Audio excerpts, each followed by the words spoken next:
There are some people who are not happy with this discussion about outcomes in patients who've had ongoing symptoms with regards to COVID infection and what happened after vaccination. The truth is that it is a difficult topic because many in the scientific community and possibly the medical community will be frowning at you are bringing the reputation of the profession into disrepute by raising these points. Now, what you have to realize is that this is based on real science. And this is a preprint paper that I'm going to be discussing factors associated with the deterioration of post COVID condition symptoms following a dose of SARS-CoV-2 vaccine. And one of the important principles you have to realize that is in play for the clinical community is the duty of candor, honesty, transparency. When something is wrong, you should say it. And so I would challenge anybody who thinks that we shouldn't talk about these things to say, actually, it is not in the interest of science or profession to put aside issues that can be uncomfortable. And what is uncomfortable here is the fact that it seems there was a proportion of people, not everyone, who should not have been mandated. And this is where the problem comes in. I have a feeling that if we hadn't been using COVID vaccine mandates, a lot of these issues from an ethical and the outcome point of view would have been different because people would have just chosen to do whatever they wanted to do. And if they had a negative outcome, it was their choice. Once you included mandates in that picture, you have better know what was happening. And this is now where the truth is that the science could not have been fully understood because we didn't have the time. Now, there are a few things we're going to be doing in this. I'm going to go through the paper, but I'll be explaining it in relation to my own research. And what I've got here is the paper we recently published at the end of December with Professor Turner and Professor Uhal, Central Role of Macrophages in Long COVID Pathophysiology.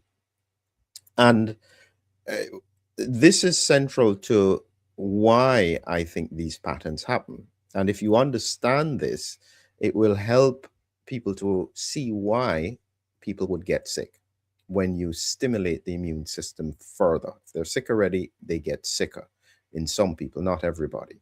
Now, what I want you to do is if you do have symptoms or if you know someone who has symptoms, you can join me in it's just taken me a long time to put not a few weeks to put together where this scoring it's free to do and it you can get the answers for your score at the end. It's about 26 questions and it gives you an idea as to what your symptoms are like and what patterns they fit in. And in effect, at the end of the presentation, I'm just going to show you what people will get. It is something like this, an example phenotype score. It breaks it down into 4 different categories, including neurology, gut, vascular, epipharyngeal, and vagal. And it's not a diagnosis, but it helps when you think about it clinically where is their problem and what should be addressed and why is it that they're struggling. And this is the case for many people. They just don't know what's wrong with them. They don't know why they're sick. Nobody's finding answers. It is difficult because the research is so poorly understood. But when we come back to this paper now, you have to understand the implications of what it's saying. So let's just go through a few points with regards to this paper. The first thing you must know is that it's a preprint. That means it hasn't yet gone through peer review. So it could mean that when the reviewers look at the paper, they say, we think this is wrong, this needs to be fixed. And so some of the things in the paper could get affected. However, the data which is what I'm interested in, is very important, and it gives some critical signals. I wouldn't be surprised if this kind of paper doesn't get published because it has such a significant impact on that narrative that you have heard. The first thing that you have to realize, so this is a Canadian study, so all of the affiliations were in Canada, and they looked at multiple areas of Canada looking at patterns. And they were investigating factors associated with deterioration of post-COVID condition, long COVID, symptoms in patients who received a COVID vaccine more than 90 days after infection. This is important because in order to have post-COVID, long COVID patterns, you need to have it for at least beyond 90 days for it to fit within the WHO criteria. And so when they did that and they looked across 33 emergency departments in Canada, they found out of the cohort, they eventually found 476 people who had what the World Health Organization would have been considered post-COVID or long COVID, and then they followed them up. Okay, now this is important because as the authors highlight, and this is where it gets really complicated, that some people say, well, this is not the kind of research that we need to do. Here is what the authors said. Here is why they did it. They pointed out that only a few studies have been conducted on the impact of vaccination administered after a SARS-CoV-2 infection on people who already had immune dysregulation. So they knew that additional research is needed to understand whether stimulation of the immune system through vaccination has an impact on these symptoms in people who fit the definition. The principle is very simple, is that it's not just the viral infection that causes problems in COVID. It is the spike protein. Now, I mean, if people don't get that, I can't, there's nowhere to start, because if they just think it was a viral infection that did this, it doesn't make sense. But when you understand that the viral infection in the context of spike protein exposure to the immune system drives these unusual patterns, then it starts to make sense. Because, and to be frank with you, I mean, I had said this before, and it probably got me into trouble, because I was saying, listen, when you're bringing the vaccine in place, because I was looking at autoimmune responses related to the spike protein, I'm saying target your high risk, people who haven't been exposed and have high comorbidities, diabetes, hypertension, obesity, that's where you go. And that was the plan until, I don't know, until maybe they saw that this could make a lot of money, or the politics. I have no idea what made them suddenly change their mind. It happened first in the US and the whole world just followed. It was just crazy. They in effect, this is my rant now, in effect, the first world countries chose to force vaccinate their population rather than giving vaccines to third world countries who had high-risk patients. I mean, it was unbelievable. And I thought, they clearly have no understanding of the science, because if you did, you would know spike protein is your problem. Why would you broadly give it to the population? Focus on your high risk who hadn't been infected. So this is the second part of my rant. Imagine, and one of the senators in the US asked this question, and he put it in front of the CDC, and they had no answer. He said he had recently been in hospital with moderate COVID. He comes out and he's being told to get vaccinated. And he said, well, have you done any testing to see if it actually is beneficial for me? I've already had an immune dysregulation cytokine storm on exposure to the virus with the spike protein. Are you sure that giving me more immune stimulation is actually going to be of benefit? They didn't answer his email, and it went silent. They didn't know, because nobody knew. I mean, how could you know? And so they then, I think the problem was that the minute you started to break down categories, you would struggle to convince the whole population to take it. Suddenly, everybody would say they had infection and they wouldn't want it, and so it was a public health dilemma rather than a scientific issue. And this is why I think it was done.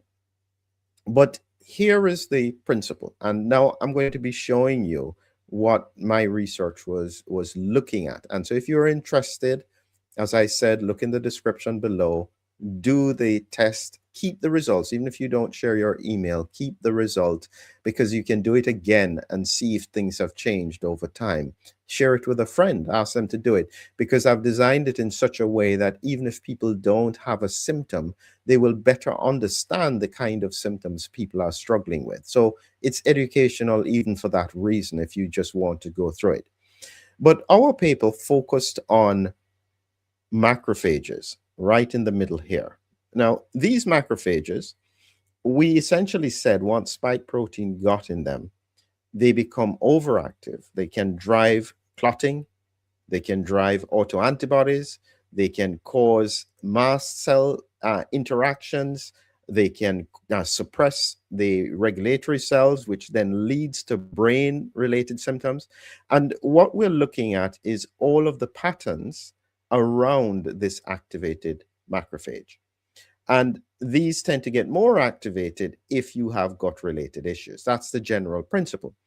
And so the point is that in people who already had this activated macrophage, probably with spike protein from infection stuck in them, why would you give them more spike protein? That is essentially the question that the research was trying to answer as well. Well, what were the outcomes? That's the kind of question that we should have been asking.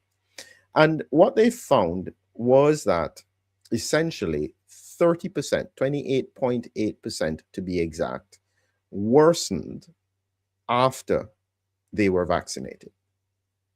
That's a big number. And what you can see is that when you look at it here, what you can see, these are the numbers in gray. It's the ones who deteriorated. In blue, they had no deterioration, looking at the total numbers. And you can see across the board how many patterns post-exertional malaise tended to have the most: shortness of breath, memory issues, concentration, and all of these things deteriorated in up to 30% of the people who already had symptoms.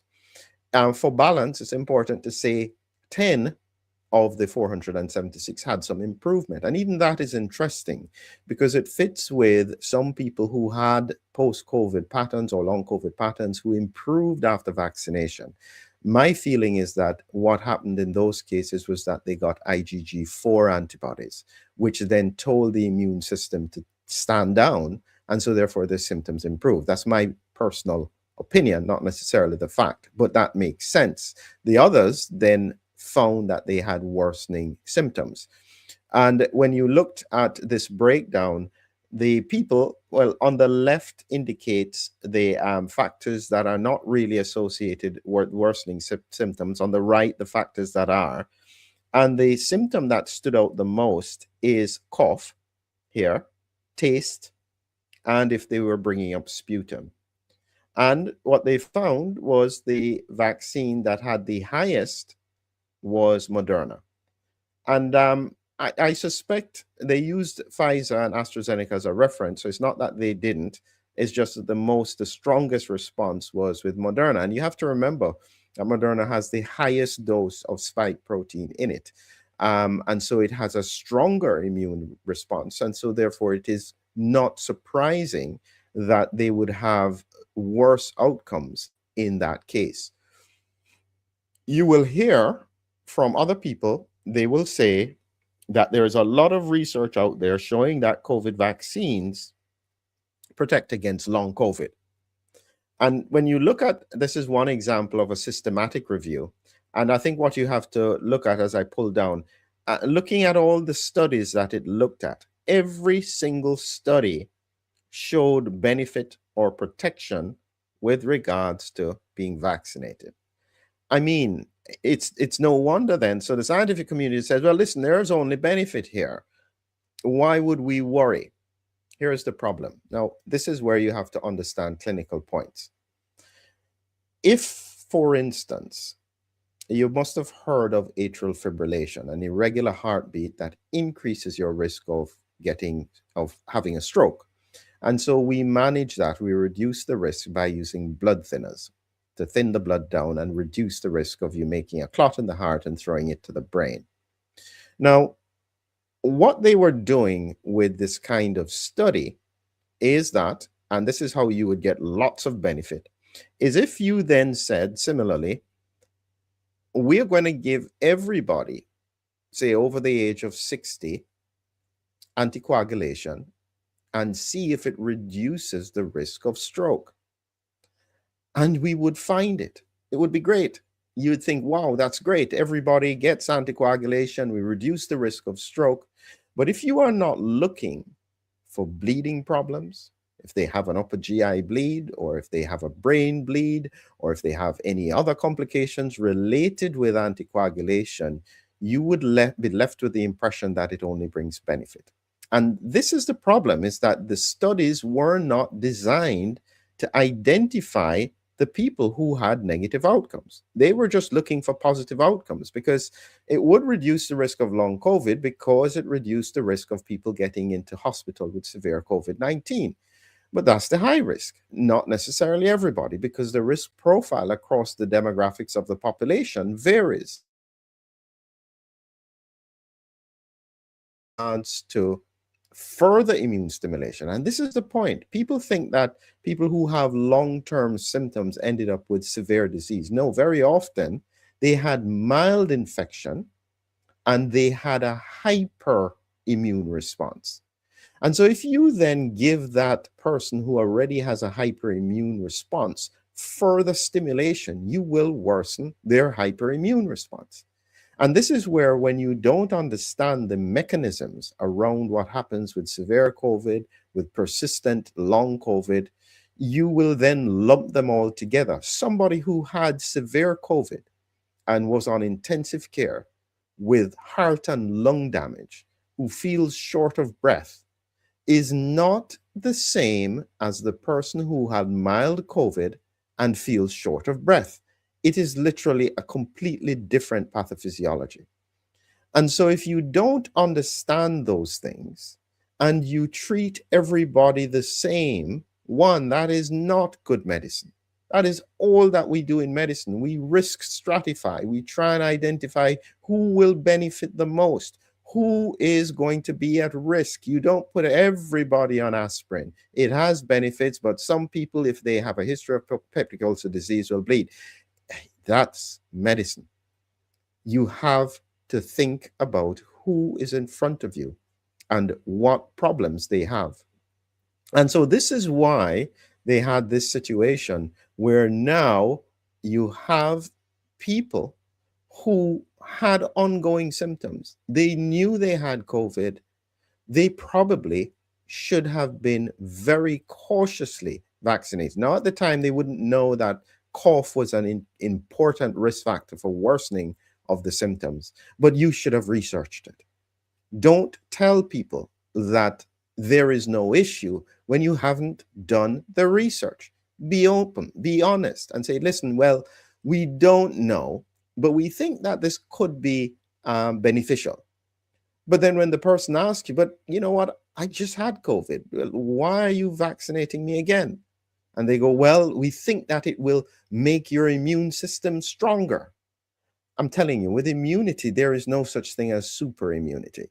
You either have normal immunity, poor immunity, or autoimmunity.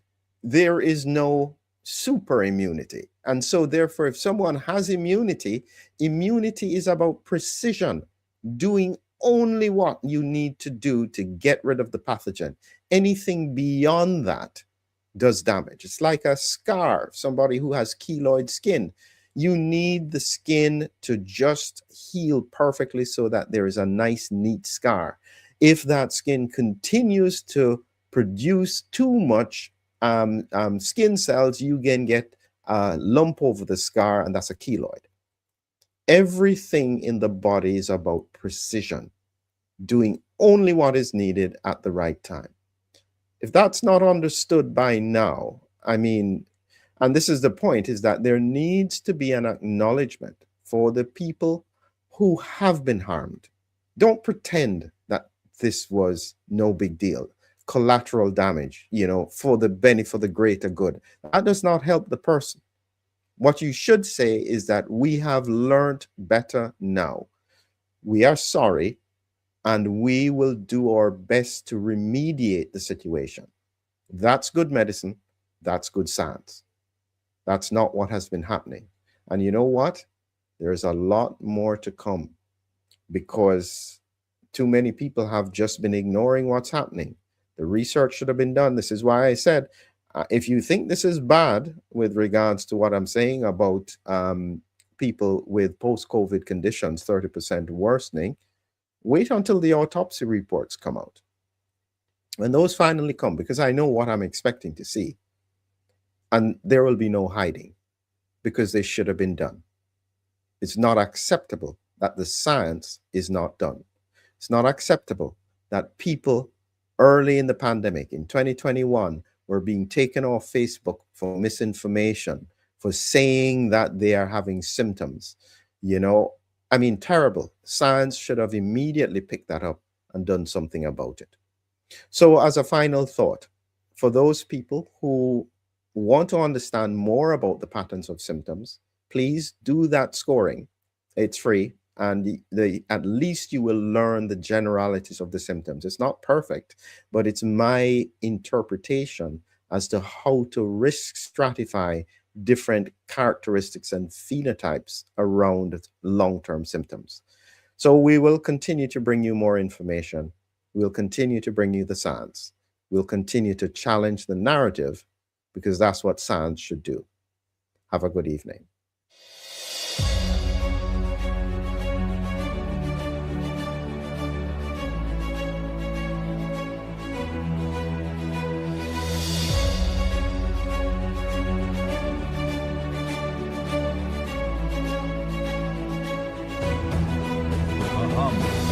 A hero, an immune adventure. Humming Heroes, your lyrical guide to the body's defenders. Now on Amazon. Check the links below.